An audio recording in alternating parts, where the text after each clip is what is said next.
예전 우리 하나님의 말씀은 요한복음 2장입니다. 1절부터 11절까지 제가 봉독을 해드리도록 하겠습니다. 요한복음 2장 1절부터 11절 말씀까지 봉독해 드리겠습니다. 사흘째 되던 날 갈릴리 가나에 혼례가 있어 예수의 어머니도 거기 계시고 예수와 그 제자들도 본래 청함을 받았더니 포도주가 떨어진지라 예수의 어머니가 예수께 이르되 저들에게 포도주가 없다 하니 예수께서 이르시되 여자여 나와 무슨 상관이 있나이까 내 때가 아직 이르지 아니하였나이다. 그의 어머니가 하인들에게 이르되 너희에게 무슨 말씀을 하시든지 그대로 하라 하니라. 거기에 유대인의 정결 예식을 따라 두세 통 드는 돌아가는 돌 항아리 6이 놓였는지라. 예수께서 그들에게 이르되 항아리에 물을 채우라 하신즉 아귀까지 채우니 이제는 떠서 열애장에게 갖다 주라 하시매 갖다 주었더니 열애장이 물로 된 포도주를 맛보고도 어디서 났는지 알지 못하되 물돈 하인들은 알더라. 열애장이 신랑을 불러 말하되 사람마다 먼저 좋은 포도주를 내고 취한 후에 낮은 것을 내거늘 그대는 지금까지 좋은 포도주를 두었도다 하니라.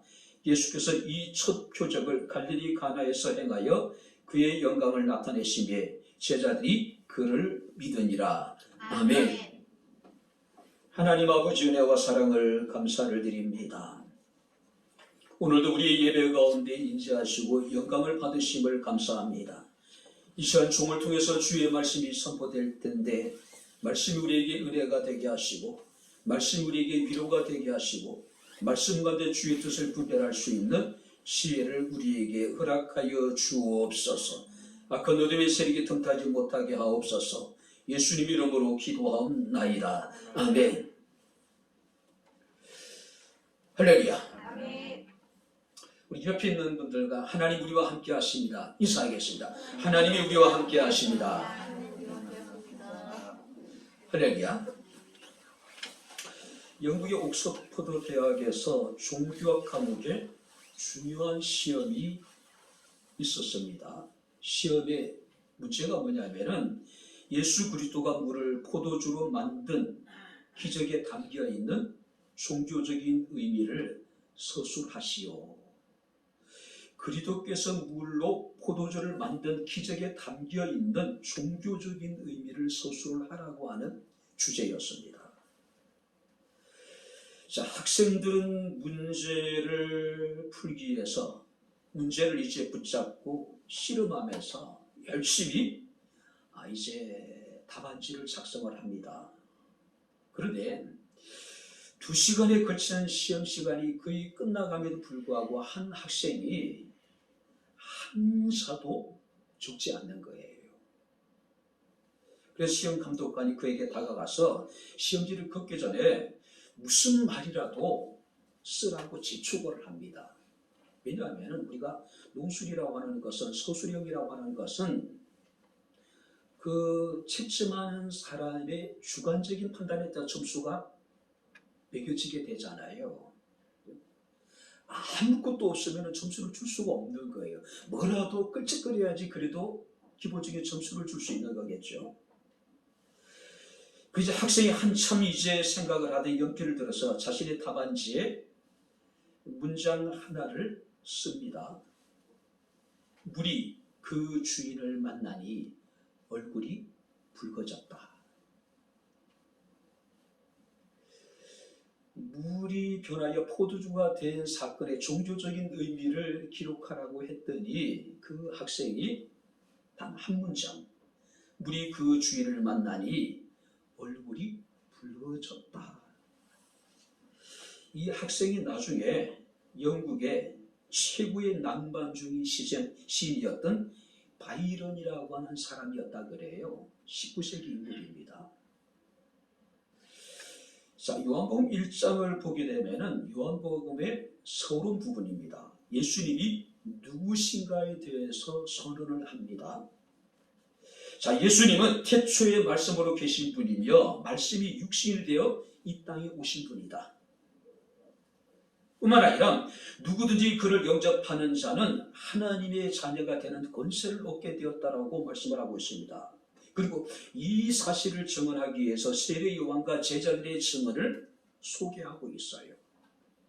그리고 이제 2장서부터 이제 본론에 들어가게 되는데 크게 두 부분으로 나눠지게 됩니다. 2장부터 11장 말씀을 보게 되면은 요한복음의 7가지의 표적이 기록되어져 있는 겁니다. 여기서 말하는 표적이라고 하는 것은 단순한 기적이 아니라 무엇인가를 암시하는, 무엇인가를 가리키는, 바로 그렇기 때문에 기적과 표적은 비슷해 보이지만 전혀 다른 것이에요. 기적은 초자연적인 현상이라면 표적이라는 것은 그걸 통해서 무엇을 나타내고자 하는 거예요. 우리가 흔히 말하는 사인이라고 이야기할 수 있을 것입니다. 바로 예수께서는 표적을 통해서 당신이 하나님의 아들이심을 증거를 하시는 겁니다. 그리고 이제 12장부터 20장 말씀을 보게 되면은 그리스도의 십자가의 죽으심에 관한 구체적인 어떤 이제 일들이 기록되어져 있습니다. 자, 오늘 우리가 본 말씀을 보게 되면은 예수께서 요한복음의 7가지의 표적을 행하셨는데 그 7가지 표적 가운데 첫 번째 표적이 뭐냐면은 예수께서 가나 혼인잔치에서 물로 포도주를 만든 사건이었답니다. 자, 우리가 이 사건에 대해서 너무나도 잘 알고 있죠. 간략하게 말씀을 드리다 보면은 갈릴리 가나라고 하는 작은 촌에서 잔치가 벌어지게 됩니다. 혼인잔치예요. 자, 여러 가지 상으로 봤을 때에 아마 이 혼인잔치를 치르는 이 집은 그 마리아와의 어떤 인적 관계에 있었던 그런 집을 우리가 추측이 가능합니다. 왜냐하면 마리아가 그 자리에 있었을 뿐만 아니라 그 혼인잔치에 문제가 생겼을 때에 예수께 그 사실을 알렸던 인물이 바로 마리아였기 때문에 그렇습니다. 자, 일주일 동안 계속되어진 혼인잔치 과정에 그만 포도주가 떨어져 버리게 됩니다. 그때 마리아가 예수께 저들에게 포도주가 없다고 이야기를 합니다. 그때 예수의 반응은 굉장히 부정적이죠. 나와 무슨 상관이 있나이까. 아직 내 때가 이르지 않았다라고 말씀을 하고 있습니다. 자, 그럼에도 불구하고 마리아는 그 집의 종들에게 이르기를 그가 무엇을 말씀하시든지 그대로 하라고 부탁을 하죠. 자, 예수께서는 그 집의 하인들에게 이르기를 물을 가져다가 항아리에 채우라고 했더니 그 종들이 아구까지 채웁니다. 그리고 물을 떠서 연회장에 갖다 주라 했더니 그 종들이 연회장에게 그 물을 갖다 주게 됩니다. 성경 말씀하니까 그랬더니 그 물이 포도주로 변화되었다라고 성경에 기록하고 있습니다. 뿐만 아니라 이것이 예수께서 행하신 첫 번째 표적이었고 이 표적을 통해서 예수도의 영광이 드러나게 되었고 그리고 그의 제자들이 예수님을 믿기 시작했다라고 성경에 기록하고 있는 겁니다. 그래서 우리가 사도 요한은 이 사건을 이렇게 마무리합니다. 11절 말씀을 보시기 바랍니다. 예수께서 이 표적을 갈릴리 가나에서 행하여 그의 영광을 나타내시며 제자들이 그를 믿었다라고 이야기를 해요. 자, 여러분들은 무엇인가가 변하기 위해서는 무엇인가가 바뀌기 위해서는 분명히 그 변화를 가져오는 어떤 요소들이 존재하죠. 스스로 변할 수 있는 것은 아무것도 없는 거예요. 자, 우리가 본 말씀을 보게 되면은 가나 혼인잔치에 물이 변하여 포도주가 되었다. 자, 이 우리가 변화를 보게 되면 어떤 화학적인 요소가 등장하지 않아요. 예수께서 그 물에다가 다른 어떤 물질을 첨가해가지고 그것이 서로 이제 섞여가지고 그 물이 포도주가 되었다. 이런 것이 없지요. 물이 변하여 포도주가 되는 이 변화의 유일한 요소는 바로 예수 그리스도였어요. 그리고 그 과정에 있어서 포도주가 떨어졌다는 사실을 예수께 알렸던 마리아가 등장하게 되고 그리고 예수께서 말씀하실 때 끝까지 주의 말씀에 순종했던 그 집의 종들이 등장할 뿐입니다. 분명 확실한 것은 물이 변하여 포도주가 되었다라고 하는 사실은 놀라운 이적이에요. 초자연적인 역사입니다. 근데 이것은 성경에서 표적이라고 이야기를 하고 있어요. 무슨 말이냐면은 물론 이것도 초자연적인 역사고 놀랄 일에도 불구하고 이것이 중요한 것이 아니라는 거죠. 본질이 있다고 하는 사실이에요. 우리는 이 놀라운 변화를 통해서 이 사건이 우리에게 어떤 의미가 될 것인가, 뿐만 아니라 바로 이 사건을 통해서 하나님은 우리에게 무엇을 말씀하고 계시는지 우리가 본문을 통해서 함께 살피면서 함께 은혜를 나누도록 하겠습니다. 자, 우리 한번 3절 말씀을 우리 다시 한번 같이 읽겠습니다. 다 같이 읽겠습니다. 포도주가 떨어진지라 예수의 어머니가 예수에게 이르되 저들에게 포도주가 없다 하니. 포도주가 떨어졌습니다. 예수의 어머니가 예수에게 이르되 저들에게 포도주가 없다라고 이야기를 합니다. 자, 여기 없다라고 하는 것은 일주일 이상 계속되어지는 잔치로 인해가지고 포도주가 서서히 바닥을 드러내고 있다라고 의미가 아니에요. 여기서 없다라고 하는 것은 완전히 동일한 상태. 더 이상 잔치상에 포도주를 올릴 수 없는 그런 상태를 의미하고 있는 거예요. 결혼이라고 하는 것은 사람들이 할 수 있는 가장 크고 중요한 일이라고 이야기를 하죠. 그래서 예로부터 결혼을 일윤시 대사라고 이야기를 하잖아요. 자, 그만큼 중요한 일이기 때문에 결혼은 준비하는 과정도 굉장히 복잡하죠. 뿐만 아니라 결혼을 준비하는 과정은 굉장히 분주합니다. 비록 개인적인 예식이고 한 집안의 결혼식이지만은 고대 사회는 마을 공동체의 큰 일이었단 말이에요. 그러니까 동네 모든 사람들이 함께 참여해서 준비하는 것이 바로 이 결혼식이었단 말이에요. 그 가운데 가장 중요한 것이 뭐냐면은 포도주였어요. 포도주예요. 자, 오늘 여러분들이 포도주라고 하는 것은 유대인에게서는 기쁨의 상징입니다. 즐거움의 상징이에요. 행복의 상징이에요. 근데 만약에 결혼식에서 포도주가 없다라고 하는 것은 결혼식의 기쁨도 즐거움도 행복도 사라져버리는 상황이라는 이야기예요. 자, 그렇기 때문에 유대인들에게 있어서 포도주가 없는 결혼이라고 하는 것은, 잔치라고 하는 것은 상상할 수가 없는 거예요. 특별히 여러분들이 이 결혼식에 있어서 사람들의 기쁨과 즐거움, 흥을 돋궈주는 가장 중요한 게 뭐예요? 이 포도주잖아요. 근데 지금 이 포도주가 떨어져 버렸다고 하는 사실입니다. 포도주가 지금 완전히 돈이 났다는 이야기예요. 아마 충분히 어느 정도의 하객들이 참여할 것을 생각을 했을 거예요. 그리고 그 집안뿐만 아니라 동네 사람들이 함께 이제 이 포도주를 준비를 했을 것이란 말이에요. 근데 어찌됐는지 모르겠지만은 그만 포도주가 일찍 지금 소진되어져 버린 상황이에요. 혼주 입장에서는 굉장히 당혹스러운 상황이에요. 당시 유대인들에게는 이건 굉장히 가문의 수치로 여겨졌고 굉장히 치욕스럽게 여겼습니다. 어떤 기록에 보게 되면은 신부 측으로부터 이런 상황에 고소를 당하는 일도 있을 정도였다는 거예요. 이런 상황 속에서 마리아는 집안 사람의 혼인에 어쩌면 공동 혼주에 속했다고 사람들은 이야기를 합니다. 이 난처한 상황에 대해서 이 마리아가 급히 예수께 이 사실을 알리게 되는 겁니다. 자, 누구보다도 이 사태의 심각성을 예민하게 인식하고 있었다라고 하는 사실이에요. 자, 포도주가 떨어졌다. 그러면은 다른 지역에서 빌려올 수도 있지 않겠느냐. 근데 이 갈릴리 가나라고 하는 마을은 굉장히 작은 촌락이었단 말이에요. 아직까지 끝나지 않는 이제 이 혼인 잔치가 앞으로 계속될 텐데 그만큼 많은 포도주를 어디서 구해온다고 하는 것은 현실적으로 불가능한 것이라는 거죠.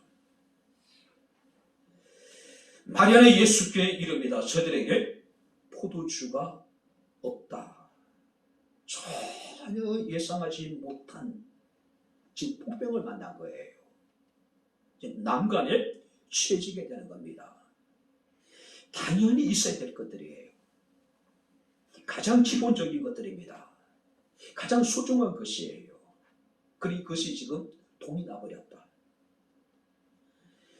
우리가 살다 보면 이런 경험들을 많이 하죠. 당연히 있어야 될 것을 우리가 잃어버리기도 하고 가장 기본적이고 소중한 것들을 잃어버리고 우리는 삶의 기쁨과 즐거움을 잃어버리고 우리가 불행한 삶을 살아가는 사람들이 얼마나 많은지 몰라요.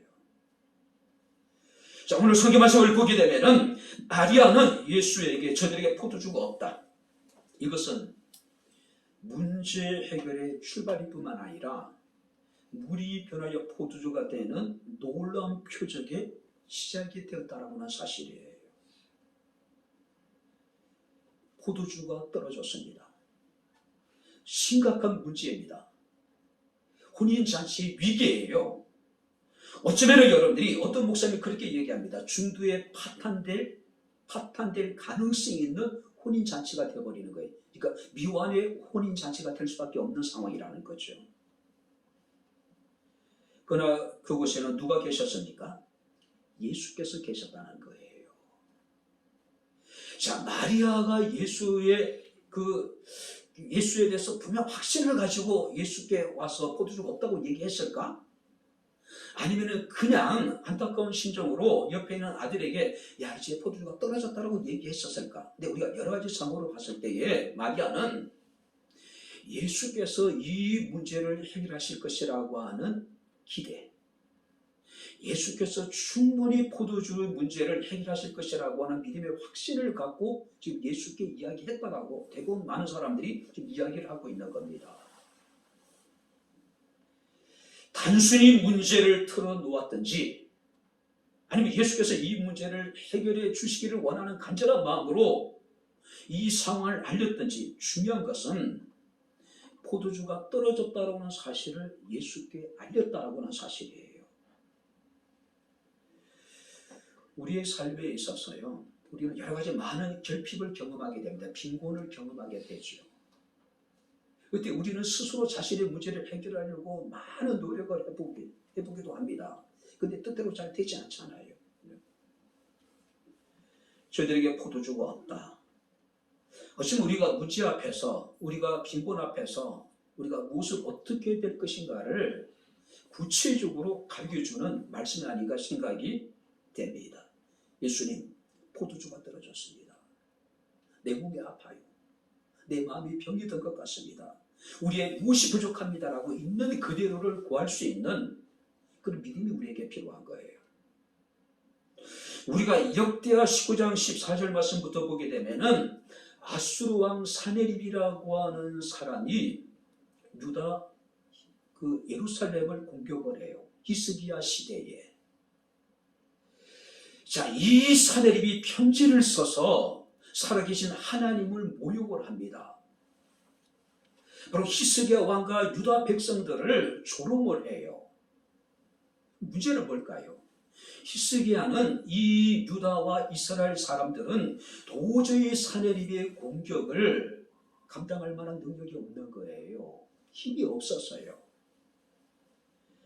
그때 히스기야 왕이 사네립이 보낸 편지를 가지고 하나님 앞에 나아갑니다. 그리고 편지를 하나님 앞에 펼쳐놔요. 그리고 하나님 앞에 기도합니다. 여호와여, 귀를 기울여 들으소서. 눈을 떠서 보옵소서. 살아계신 하나님을 비방하는 말을 들어달라고 하나님 앞에 기도해요. 그랬더니 하나님께서 선지자를 통해서 히스기야에게 응답하십니다. 내가 아수르 왕 사네립 때문에 내게 기도하는 것을 한번 따라 보시기 바랍니다. 내가 들었노라. 할렐루야. 문제가 있으면 그 문제를 안고 스스로 몸부림치지 말고 발버둥치지 말고 하나님 앞에 가져와서 그 문제를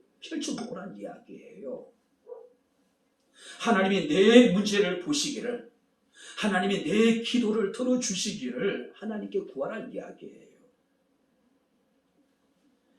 찬송가 365장에 보게 되면 마음속에 근심 있는 사람 주 예수 앞에 다 아뢰어라.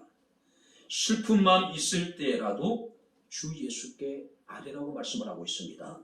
눈물남에 깊은 한숨 쉴 때 은밀한 죄 내게 있더라도 괴로움과 두려움이 있을 때에 내일을 염려하지 말고 주 예수께 다 아뢰라. 여러분들의 삶의 문제를 주님 앞에 낱낱이 아뢰일 수 있기를 주 이름으로 축원합니다. 절충 없는 거예요. 때로는 많은 문제로 인해 너무나도 많은 문제 때문에 내가 기도할 수 없을 상황에는 그 문제의 목록을 우리가 낱낱이 기록하는 겁니다. 그리고 하나님 앞에 표정 넣는 거예요. 하나님 보십시오. 여기에 적혀있는 이 문제를 하나님이 해결해 달라고 우리가 기도하는 거예요. 뿐만 아니라 우리가 5절 말씀 보니까 이렇게 기록하고 있습니다. 그의 어머니가 하인들에게 이르되 너희에게 무슨 말씀을 하시든지 그대로 하라. 자, 여기서 그대로 하라고 하는 이야기는요, 아주 단호하고 긴급한 명령이에요. 의심하지 말고 그대로 해라. 근데 이게 보세요. 이미 예수께서는 포도주가 떨어졌다라고 하는 말씀을 들으시고 뭐라고 말씀하고 있습니까? 여자여 나와 무슨 상관이 있나이까 내 때가 아직 이르지 아니했습니다라고 이야기를 하셨어요. 이것은 굉장히 부정적인 뉘앙스의 대답이었단 말이에요. 그럼에도 불구하고 마리아가 그 집의 종들에게 이르기를 의심하지 말고 그대로 행하라. 의심하지 말라는 이야기예요. 중요한 것은 예수께서 도와주실 것을 확신했고 예수께서 지금 이 문제를 해결해 주실 것을 이 마리아가 믿었다는 이야기예요.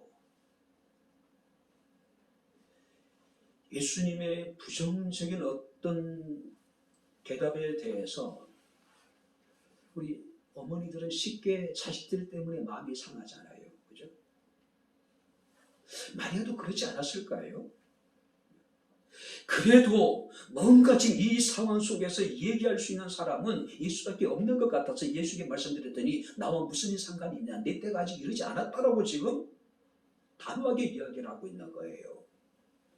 그래도 불구하고 종들에게 이르기를 그가 너희에게 무엇을 말씀하였느니 너희는 그대로 행하라. 그대로 행하라.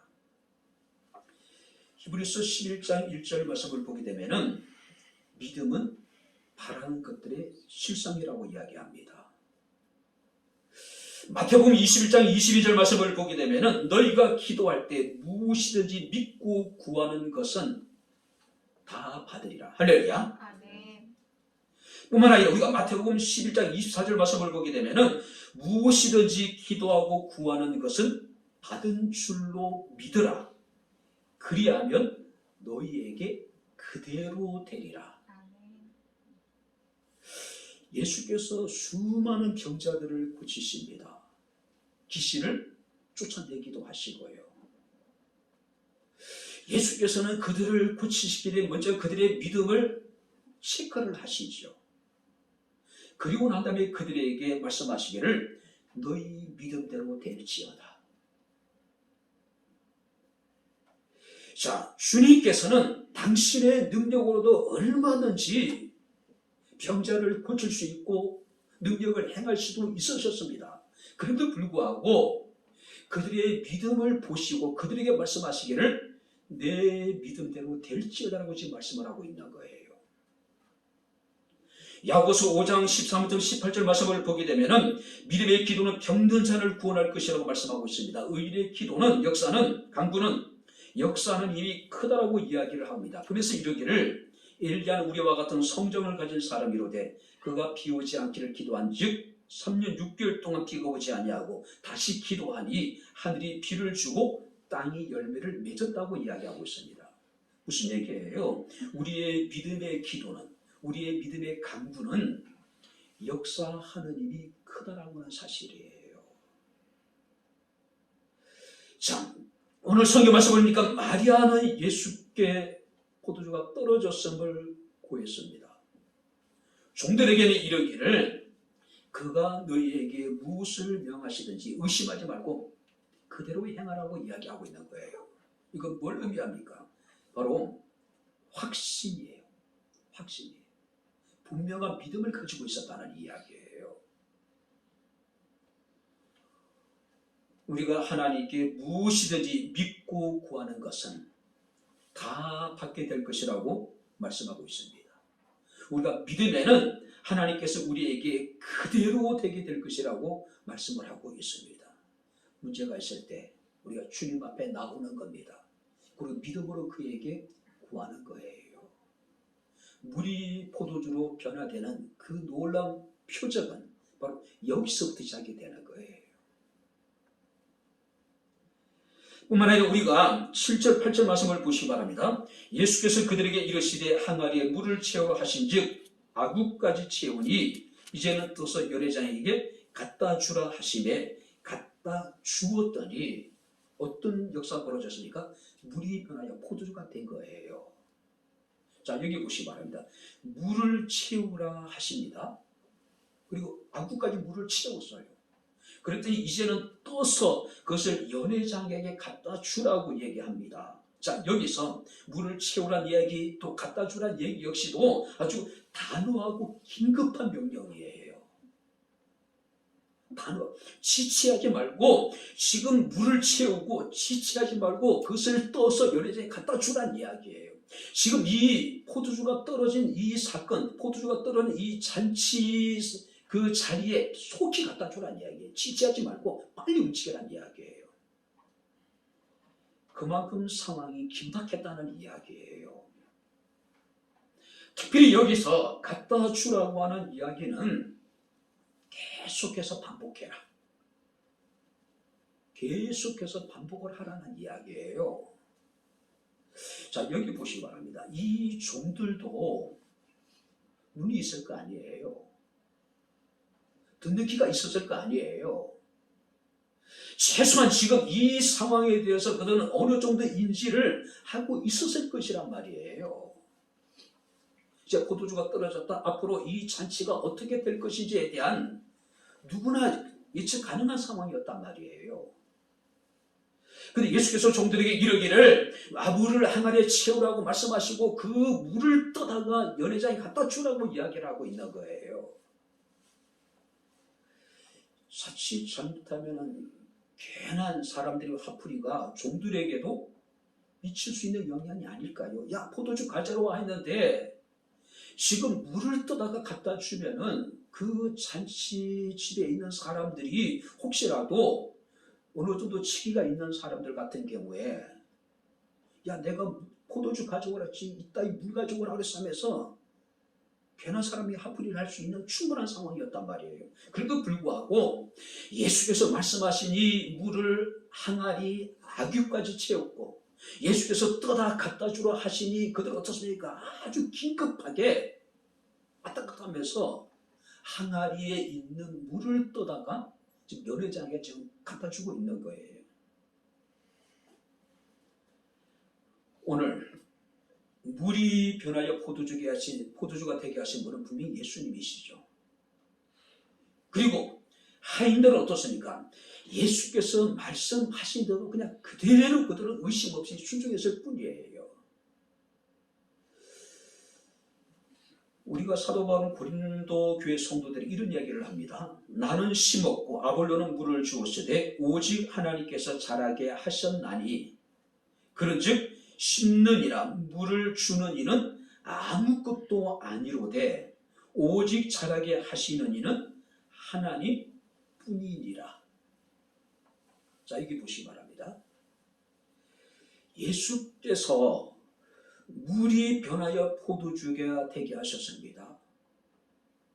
오직 예수께서 그 일을 행하셨어요. 그죠?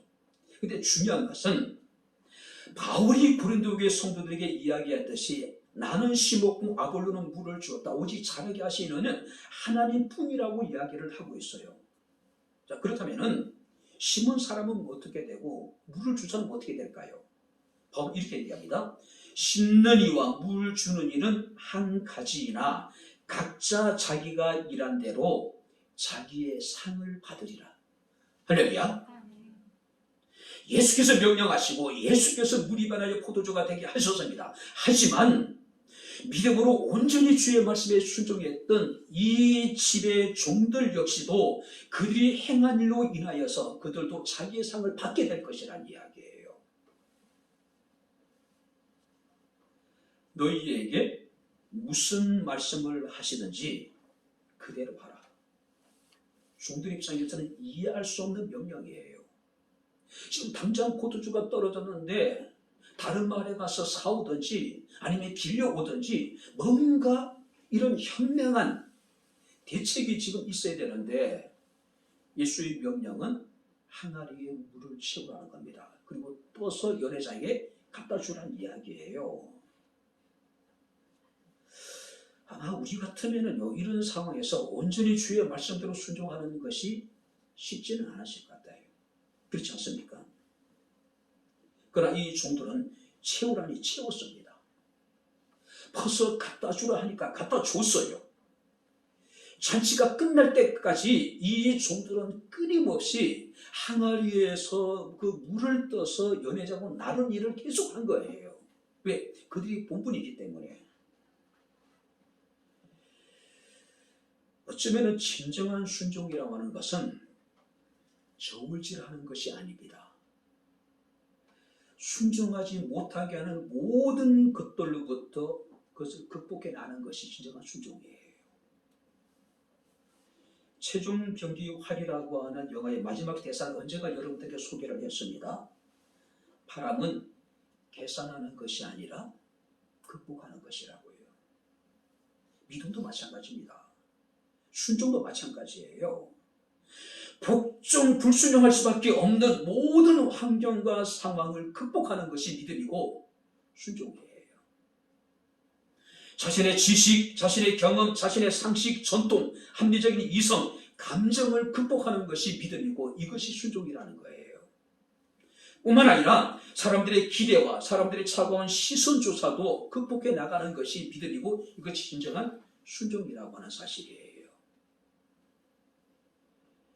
누가복음 5장에 보게 되면 예수께서 밤새 바다에 나가서 고기 잡이를 하다가 한 마리 고기를 잡지 못하고 돌아와서 새벽에 아마 그물을 수리하고 있는 제자들을 만나게 됩니다. 자, 그때 예수께서 그들에게 이르기를 깊은 데로 가서 그물을 내려서 고기를 잡으라고 이야기를 해요. 그때 제자들이 이런 얘기합니다. 선생님, 우리들이 밤이 새도록 수고하였으되 잡은 것이 없지만은 말씀에 의지하여 그물을 내리리이다 하고 한번 따라해보시고 그렇게 하니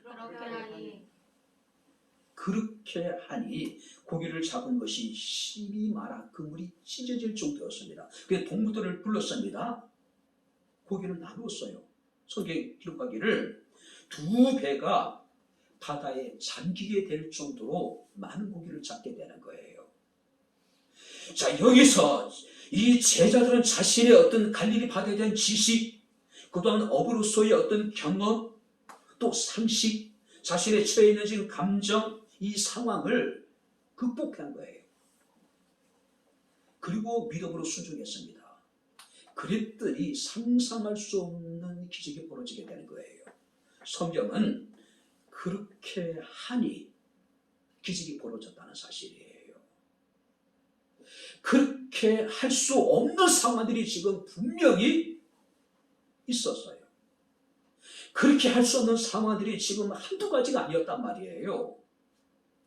그렇게 할 수 없는 상황들을 다 극복하고 주의 말씀에 순종했더니 고기가 너무 많이 잡혀서 그물이 찢어지게 되었고 옆에 있는 동물들을 불러서 그 고기를 나눴더니 두 배가 바다에 잠기게 될 정도로 고기가 많았다는 이야기예요. 그렇게 하니 우리가 순종을 할 때 순종할 수 없는 여러 가지 이유들이 있어요. 극복해야 될 여러 가지 많은 조건들이 있어요. 믿음이란, 순종이란 그것들을 극복하는 겁니다. 극복하는 거예요. 그래서 우리가 누가복음 7장 8절 말씀을 보게 되면은 백부장이 등장을 합니다. 그가 예수께 이런 이야기합니다. 가라면 가고 오라면 오고 하라면 하나이다. 이것이 순종이에요. 이것이 믿음이에요. 갈 수 없는, 올 수 없는, 할 수 없는 여러 가지 많은 제약이 있어요. 난관이 있어요. 어려움이 있어요. 그럼에도 불구하고 가는 것이고, 그럼에도 불구하고 오는 것이고, 그럼에도 불구하고 하나님 하는 것이 순종이라고 하는 사실이에요. 그래서 사무엘은 불순종한 사울왕을 향해서 순종이 제사보다 낫고 듣는 것이 수양의 기름보다 낫다라고 말씀을 하고 있습니다. 우리의 결핍을, 우리의 삶의 문제를 해결할 수 있는 방법은 온전히 주의 말씀에 순종하는 것입니다. 할렐루야. 순종할 수 없는 여러 가지 많은 조건이 있고 제약이 있고 이유가 있어요. 그래서 극복하는 겁니다. 그리고 순종하는 거예요. 자, 그렇다면은 이런 믿음과 순종의 결과가 어떻게 나타났을까요? 우리가 너무나도 잘 알고 있듯이 물이 변하여 포도주가 되었네. 할렐루야. 여기서 이야기가 끝나버린다면 이것은 기적으로 끝나는 거예요. 그냥 초자연적인 역사로 끝나는 거예요. 성경은 이것을 표적이라고 이야기합니다. 바로 이 기적을 통해서 하나님께서 우리에게 무엇인가를 지금 알려주고 계신 거예요. 무엇인가를 지금 가르치고 계신 거예요. 우리는 바로 그것을 바라봐야 되죠. 자, 첫 번째 말씀을 보시기 바랍니다. 우리가 이제 10절 말씀을 우리 다시 한번 같이 읽게 10절 다 같이 읽겠습니다. 말하되 사람마다 먼저 좋은 포도주를 내고 취한 위에 낮은 것을 내거를 그들은 지금까지 좋은 포도주를 두었도다 하니라. 자, 여기 보시기 바랍니다. 두세 통 드는 돌 항아리 6개. 자, 두세 통. 보통 한 통의 물이 들어가는 양이 3.5리터 정도 된다고, 35리터 정도 된다 그래요. 35리터. 그 두 통이면은 70리터예요. 그러니까 70리터 물이 들어갈 수 있는 항아리가 6개 있었다. 그러면 6개 항아리에 들어갈 수 있는 물의 양이 최소한 420리터에서 다른 성경을 보게 되면은 다른 기록에 보니까 720리터 정도. 그러니까 720리터. 그러니까 지금 그 집에 있는 돌 항아리에 들어갈 수 있는 물의 양이 420리터, 최소 420리터에서 최대 720리터까지 들어간대요. 자, 이게 보시면 그러면은 우리가 생수병 2리터짜리가 있잖아요. 이만하죠. 그게 210개, 최대 360개가 들어갈 수 있는 양이에요. 여러분들이 2리터짜리 이 생수병이 210개에서 360개 정도의 양이에요. 자, 포도주가 완전히 바닥난 이 혼인잔치에 있어서 바로 420리터에서 720리터 정도의 이 포도주의 양이라고 하는 것이 양이라면은 충분히 쓰고도 남음이 있을 정도의 어마어마한 양이에요. 그죠? 저희가 2리터짜리 6개 정도를, 그러니까 저희 일주일에 한 묶음 정도, 좀 더 먹기도 하고요. 그죠? 근데 2리터짜리가 210개에서 360개 정도의 담긴 포도주라면 상상해 보시기 바랍니다. 어마어마한 양이에요. 그죠? 거기다가 연회장이 그 포도주를 맛보고 뭐라고 이야기하고 있습니까? 그 포도주가 이전 처음 것보다도 훨씬 더 좋은 최상품의 포도주라고 하는 거예요. 뭘 말합니까? 하나님의 풍성한 은혜를 그들이 맛보게 되었다는 이야기예요. 심각한 위기였습니다. 문제였어요. 근데 그 문제를 주님 앞에 구하고 온전히 주님께서 그들의 믿음을 보시고 그들의 행하심을 따라서 하나님께 놀라운 기적을 행하셨더니 그 결과 어떻습니까? 그들은 지금까지 경험해 보지 못한 맛있는 최상품의 포도주를 그들이 맛볼 수가 있었다는 이야기예요. 양만 많았을 뿐만 아니라 그 맛도 최상품의 어떤 여러분들이 포도주였다는 이야기예요. 바로 뭘 말합니까? 하나님의 은혜의 풍성함을 그들은 지금 경험하게 되는 거예요. 우리는 찬송가 96장에 예수님은 누구신가? 우는 자의 위로와 없는 자의 풍성이며, 할렐루야. 우리 예수님은 온전히 자기를 믿고 의지하는 자들에게 어떤 분입니까? 없는 자들의 풍성이 되시는 분이 우리 예수님이에요. 가나 혼인잔치에서 문제를 주님 앞에 구하고 온전히 주의 말씀에 순종했더니 그들은 뭘 경험하게 됩니까? 하나님의 풍요, 하나님의 풍성한 은혜를 그들이 지금 맛보게 된 거예요. 뿐만 아니라 우리가 성경 말씀 보니까 뭐라고 이야기하냐면은 11절 말씀하니까 예수께서 이 표적을 갈릴리 가나에서 행하여 그의 영광을 나타내심에, 주의 영광이 나타났다는 이야기예요. 주의 영광이 나타났대요. 뭘 통해서요? 물이 변하여 포도주가 되는 이 표적을 통해서, 기적을 통해서 주의 영광이 나타났다.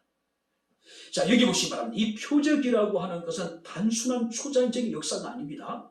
이 표적이라고 하는 것은 어떤 징표, 또 사인이라고 표현하고 있는 거예요. 우리가 뭔가 상대방에게 내 뜻을 알리기 위해서 어떤 의미 있는 몸짓을 하게 되고 우리가 말을 하게 되잖아요.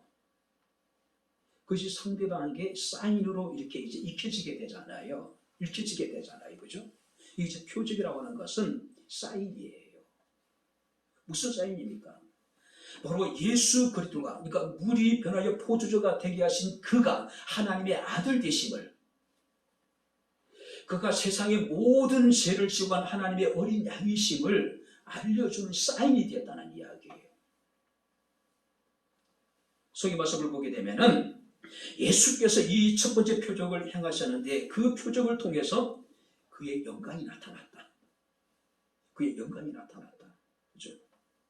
그 영광이라는 것은 하나님의 독생자이신 예수 그리스도의 영광이었고, 그 영광을 통해서 그가 하나님의 아들 되심을, 그가 바로 그렇게 유다 백성들이, 이스라엘 백성들이 기대해왔던 메시아임을 드디어 나타내신 사건이라는 이야기예요.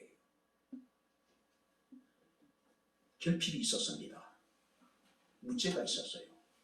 그 문제를 주님께 아뢰었습니다. 믿음으로 순종했어요. 그랬더니 그들은 하나님의 풍요로움을 경험했을 뿐만 아니라 그들은 예수의 영광을 보게 되었다는 이야기예요.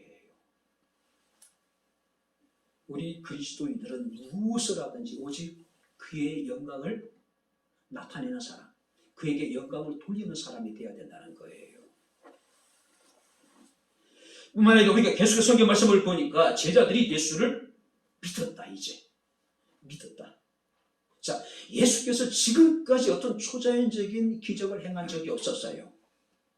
그죠? 실제적으로 당신이 하나님의 아들 되심을, 당신이 유다 백성들이 그렇게 고대해왔던 메시아임을 나타낼 만한 그런 사건이 없었어요. 근데 이제 예수께서 행하신 첫 번째 표적을 통해서 당신의 영광을 나타내셨고, 바로 당신이 하나님의 아들이심을 드러냈을 뿐만 아니라 그가 유다 백성들이, 이스라엘 백성들이 수천 동안 고대해왔던 메시아임을 드러내셨어요. 그 영광을 보고 주의 제자들이 드디어 예수를 믿기 시작을 했다는 이야기예요. 자, 여기서 믿었다는 이야기는 어떤 의미냐면은 이 제자들이 믿음의 상태로 이제 들어가기 시작했다. 믿기 시작을 했다는 이야기. 이때부터 이제. 그죠?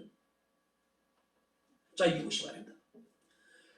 연회장을 비롯한 많은 사람들은 그 잔치를 통해서 물이 변화의 포도가 됐던 이 기적을 통해서 어떤 생각을 했을까요? 야, 지금까지 우리가 맛보지 못했던 정말 좋은 포도주를 우리가 먹었다.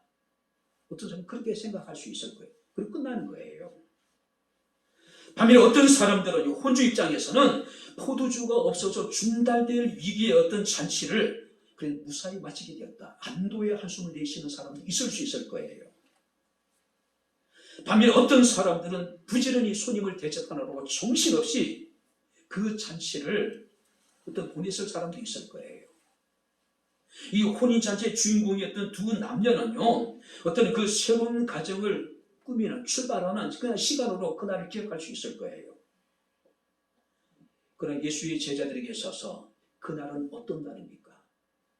주의 영광을 볼 수가 있었고, 그 사건을 통해 그들은 예수 그리스도가 하나님의 아들이심을 믿기 시작을 했다는 하는 사실이에요. 이것이 가나 혼인잔치를 통해서 주께서 기적을 행하신 목적이 이게 이유예요.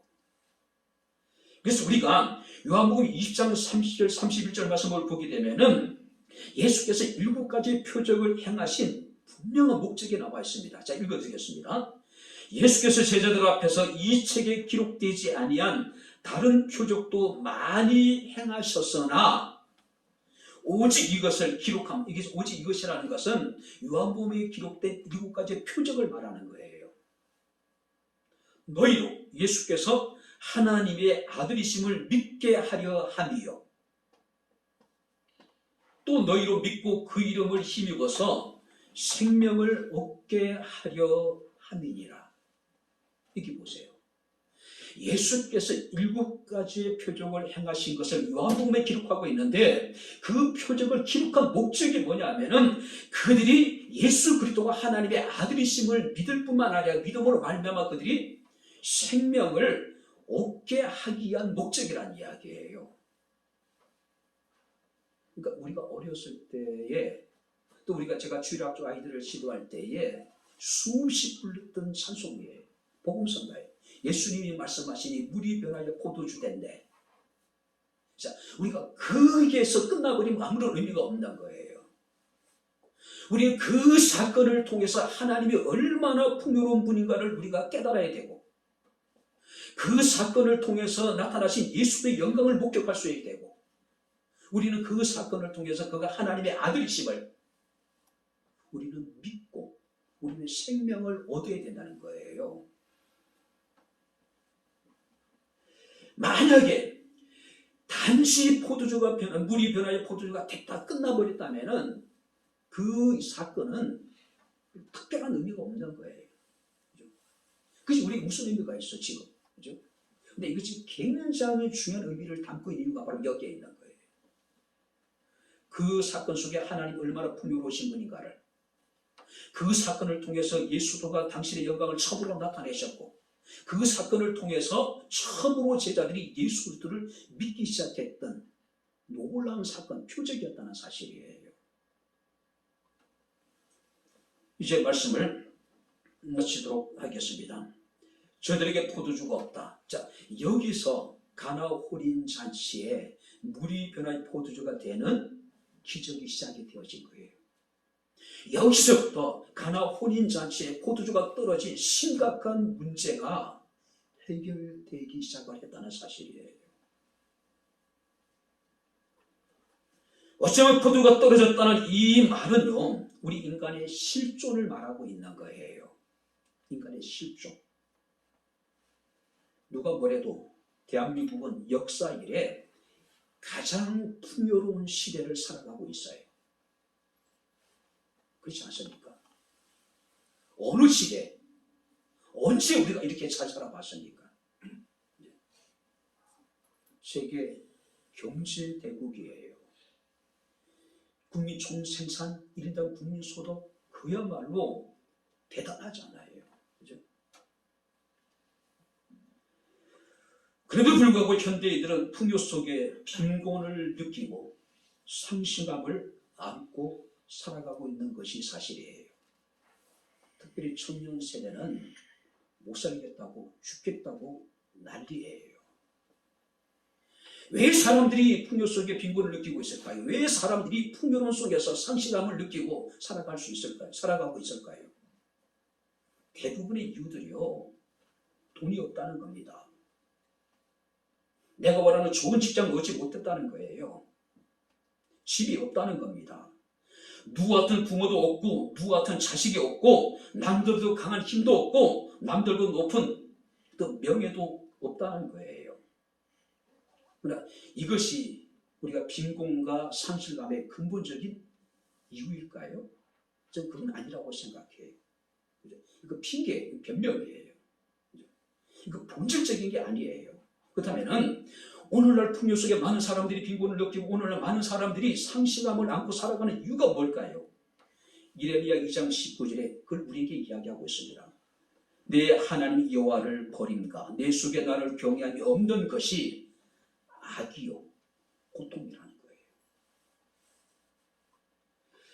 사람들이 많은 것을 가졌음에도 불구하고 우리는 자신들이 갖지 않은 그 무엇 때문에 그것이 없다고 좌절하고 절망하고 사람들은 빈곤을 스스로 느끼고 상실감에 우리가 사로잡혀 있는데 진짜 본질은요, 우리 속에 예수 그리스도가 없기 때문이에요. 혼인잔치에 포도주가 없는 것이 본질적인 문제가 아니라 만약에 그 속에 예수도 없다면 진짜 문제였어요. 그러나 포도주는 떨어지지만 그들에게 누가 계셨습니까? 주님이 계셨다는 이야기예요. 이명도 목사님이 병원에 입원해 계실 때 임종하시기 전에 마지막 제가 신방을 찾아갔을 때 어디서 그런 힘이 나오셨는지 이명도 목사님이 그런 얘기 하셨습니다. 하나님만 우리와 함께 계시면 만사 오케이! 그리고 덤덤나 돌아가셨어요. 하나님만 함께 계시면 만사 오케이 하는 거예요. 포도주가 없어도 남들만큼 많은 우리가 돈을 갖지 않아도 좋은 직장이 없어도 집이 없어도 누구 같은 아버지를 두지 못하고 누구 같은 자식을 두지 못해도 누구 같은 강한 힘도 없고 명예도 없더라도 하나님 우리와 함께 하시면은 이미도 권사님 말씀대로 만사오케이. 만사오케이. 많은 사람들은 문제의 본질을 지금 놓치고 있는 겁니다. 주일권 잔치집에 포도주가 떨어졌습니다. 포도주가 떨어짐으로 인해서 이 결혼식이 중도에 파탄난 미완성의 결혼식이 될 수 있는 심각한 위기 상황입니다.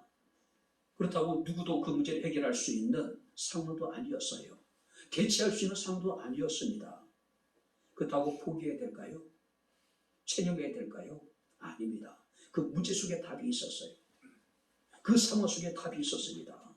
왜냐하면 믿음의 주 온전케 하신 예수께서 그곳에 함께 계셨다라고 하는 사실이에요.